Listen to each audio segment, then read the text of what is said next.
के तो भैया हर क्षण होते हैं। देखो, श्रीमद् भागवत की कथा, मानस जी की कथा, कथाएं सुनने का प्रयोजन क्या होता है? आपकी विचारधारा बदले, आपका स्वभाव बदले, ये कथा का मूल रूप होता है। आप अपनी आदतें बदल दो, आप अपनी भाषा बदल दो, आप अपनी रहनी बदल दो, आप अपने वस्त्र बदल दो, वो बड़ी बात नहीं है कथा सुन करके। कथाएं सुनने से, सत्संग करने से, वैष्णव संग करने से व्यवहार बदले, स्वभाव बदले, विचार बदले। और सत्संगी व्यक्ति के विचार में भगवत अनुग्रह के अलावा, भगवत संकेत के अलावा दूसरी कोई बात आती नहीं है। वो हर स्थिति को एक संकेत समझता है ठाकुर जी का, एक सकारात्मक विचारधारा से रहता है। वो नकारात्मक कभी सोच ही नहीं सकता। कोई आदमी अगर कीचड़ में रिपट जाए, गिर जाए, सिर में चोट लगे, तो उसको लगेगा कि मेरे किसी पाप का मुझे फल मिला है। पर वैष्णव यदि रिपट जाए, लग जाए, तो उसके मन में भाव आएगा कि ठाकुर जी शायद कोई संकेत कर रहे हैं। क्या संकेत कर रहे हैं? बोले तू बहुत परिश्रम कर रहा है, सोवे ना है, खावे ना है, लेटे ना है, चल तेरो पाम तोड़ दूं, लेटो रहे कछु देना, सोते ही रहे। ये संकेत है हर स्थिति में। और आपको एक बात बताएं, आपसे ज्यादा प्रसन्न कोई नहीं होगा उस समय जब आप हर स्थिति को एक संकेत मान करके जीने लगोगे। आपसे ज्यादा प्रसन्न कोई नहीं है। एक बहुत सुंदर भाव है, मारा गिरधर लाल थारो नचायो नाचू रे, मारा गिरधर लाल थारो नचायो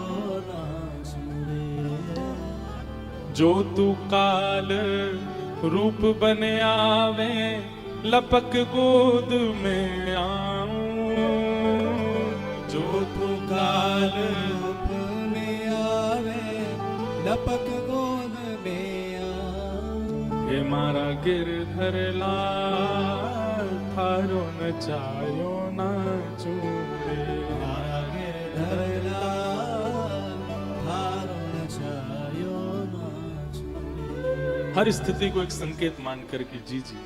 एक संकेत है।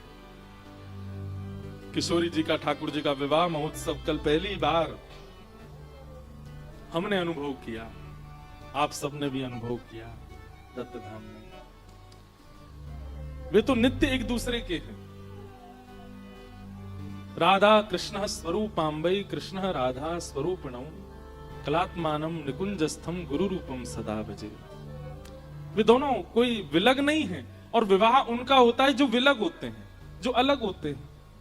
किशोरी जी और ठाकुर जी तो एक ही रूप हैं। केवल लीला के लिए एक प्राण दो देह हुए हैं।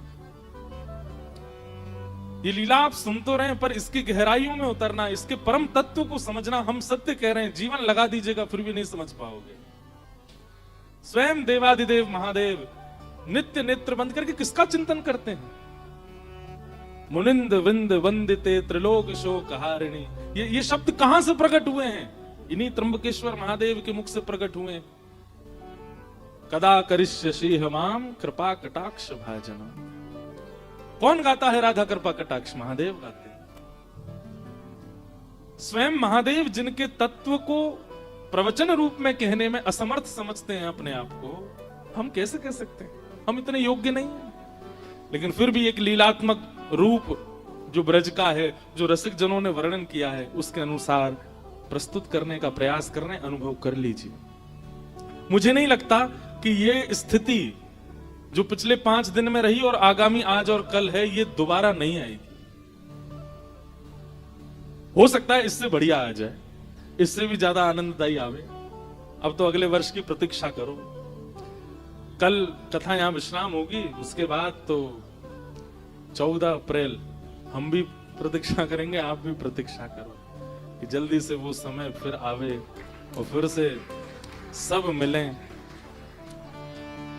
आपको तो हमारा चेहरा याद ही हो गया, हमें भी याद हो गए कईयों के चेहरे। ये कथा में आते हैं। अच्छा, वहां ऊपर तो फिर भी कम दिख रहे थे, आज सब दिख रहे हो मुझे। वहां तो कोई इतने ज्यादा दिख नहीं रहे थे, अब हमको सब दिख रहे हैं।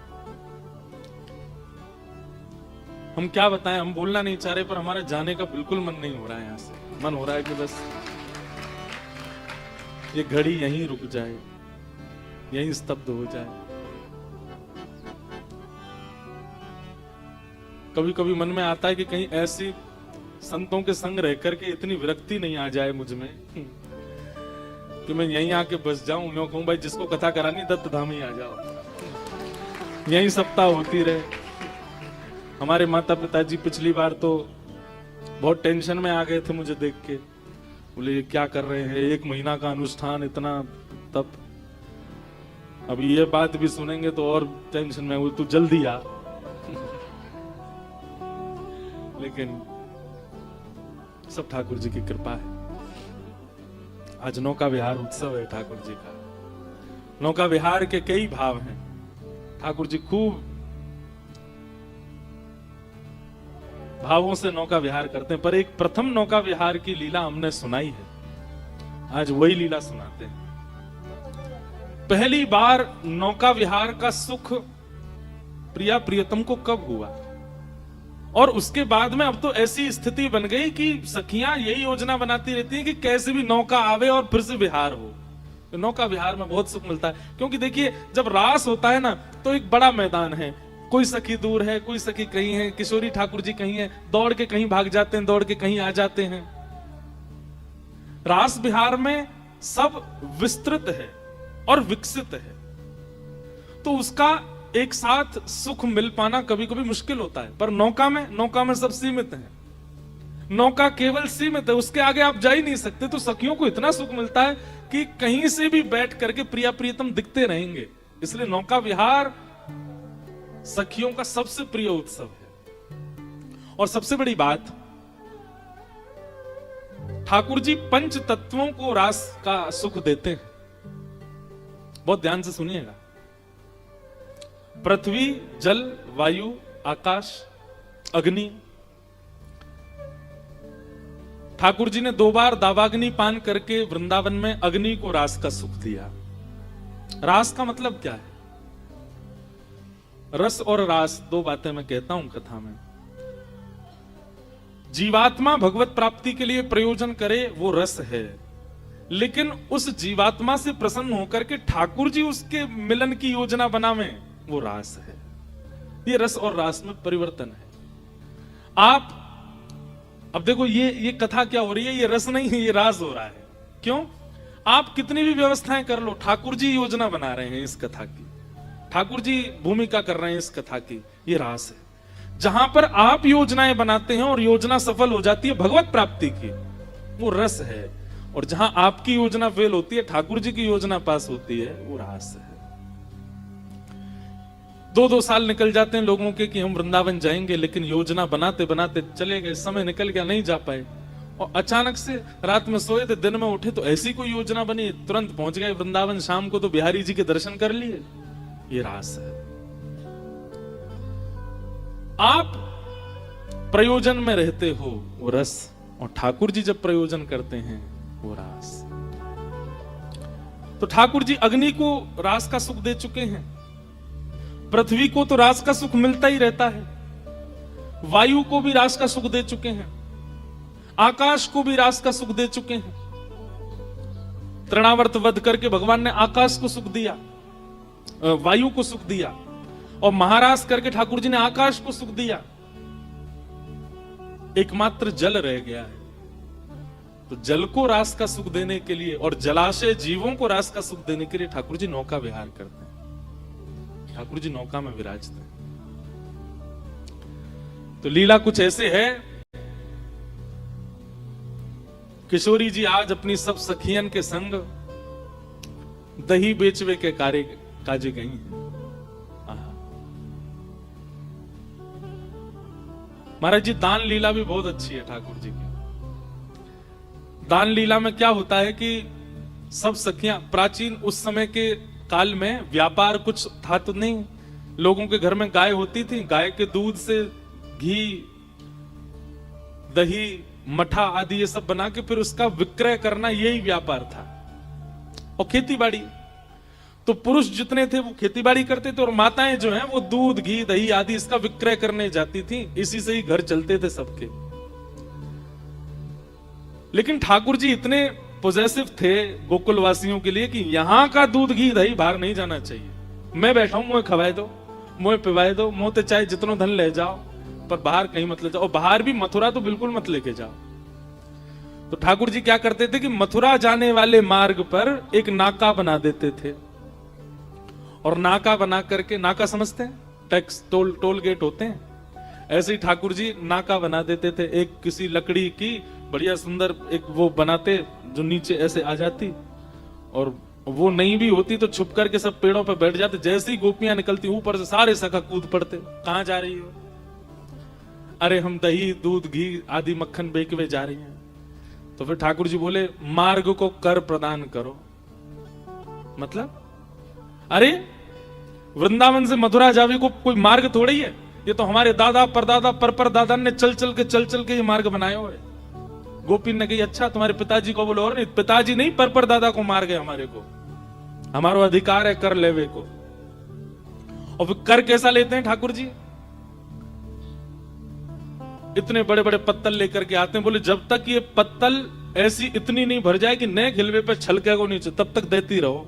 आधे आधे मटका सबन के खत्म है, जहां फिर वो पावे, मधुमंगल पावे, सीदामा पावे, तनसुका मनसुका धनसुका सबरे पावे। गोपियों का फिर व्यापार नहीं हो पाता, इसलिए गोपियां मार्ग बदल बदल करके जाती हैं कि कन्हैया नहीं मिल जाए रास्ता में। लेकिन अद्भुत है ब्रज की लीला, गोपियों को विक्रय भी करना है, और ये भी चाहिए कि श्याम सुंदर रास्ते में आके रोकें। अगर गोपियों को मार्ग में ठाकुर जी नहीं मिलते और सही सलामत गोपियां पहुंच जाती हैं तो उनका मन नहीं लगता। कोई आकर के कहे हाँ दही कहा भाव दियो, अब तो जितना चाहिए ले जा। मतलब अरे भाव तो बता, कहां भाव चाहिए तो ले, नहीं तो चलो जा। अरे कछू तो बता कितने रुपया में, बोले कछू भी दे जाए। क्यों ऐसे क्यों है रही है? आज श्याम सुंदर नहीं मिले, आज श्याम सुंदर ने भोग नहीं लगाया हमारे दही को, हमारे मक्खन को।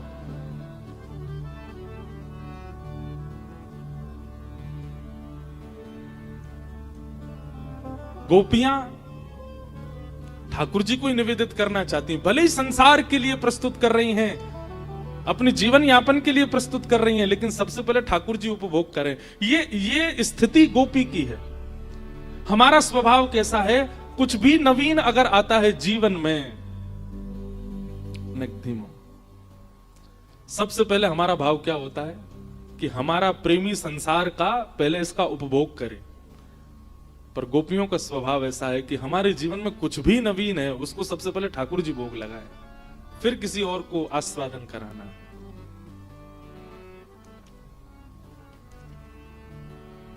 एक बार महाराज जी किशोरी जी आई और ठाकुर जी तो बोली तुम्हें शर्म ना आवे?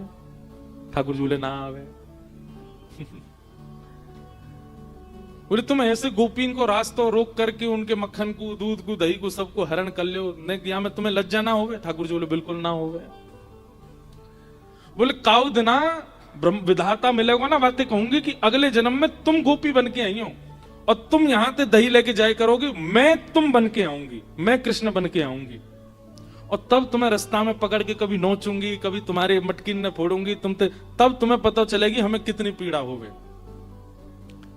ठाकुर जी बोले अगले जन्म तक काय को प्रतीक्षा करो, कल ही कर लेते हैं।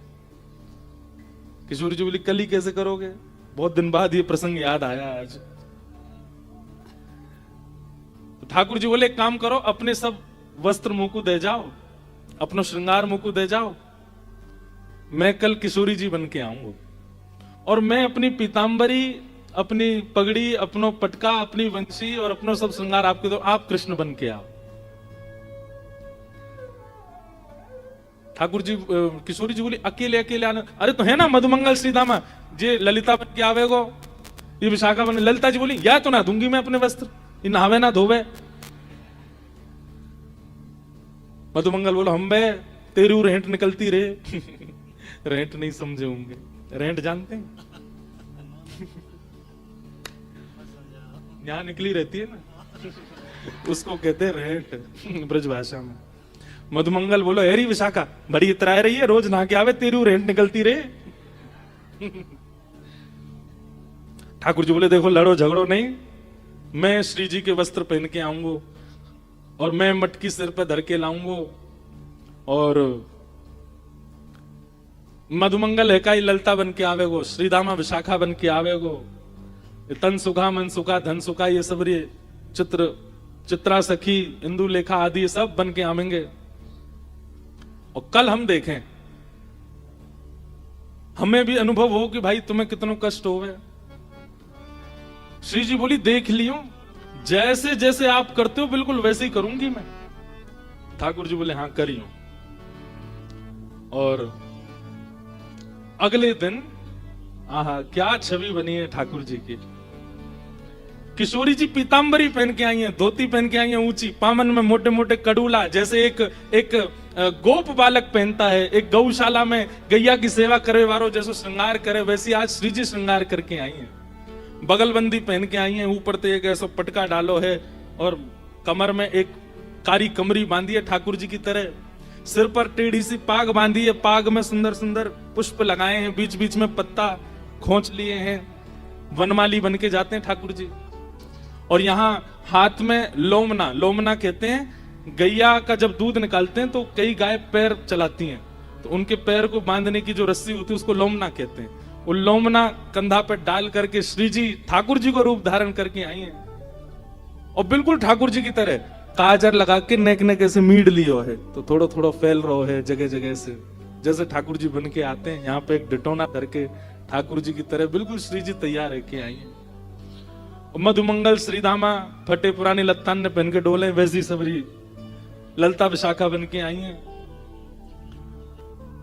किशोरी जी के रूप को दूर से ठाकुर जी देख रहे हैं, और दूर से देख करके इतने आनंद में भर गए, आहा कितनी सुंदर लगे। और बिल्कुल ठाकुर जी की तरह ही चल रही हैं, जैसे ठाकुर जी टेढ़े मेढ़े है के चले, बेर बेर में ऐसे खड़े हो जाएं, पामन ने त्रिभंगी कर लें, ऐसी किशोरी जी बिल्कुल मानो श्याम सुंदर के रूप में आ जाई हैं। और सब सखियां भी बिल्कुल सबके भाव से, जैसे सारे सखा हैं वैसे सब बन बन के आए हैं।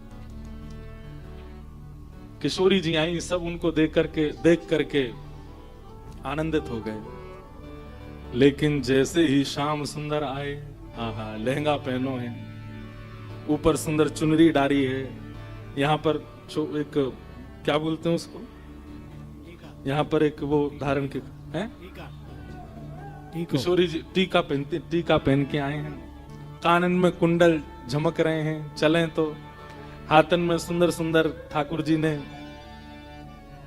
चूड़ी पहनी है, पामन में पाजेब पहनी है, और जैसे श्री जी चलती हैं बिल्कुल वैसे ठाकुर जी चाल चलते आ रहे हैं। अपने हाथ में यहाँ मटकी ले रखी है, एक मटकी सिर पर धर रखी है, और ठाकुर जी मधुर चाल से चलते आ रहे हैं। श्री जी को देख करके तो सब आनंदित है गए, पर ठाकुर जी को श्री जी के रूप में देख करके किशोरी जी तो मोहित है गए।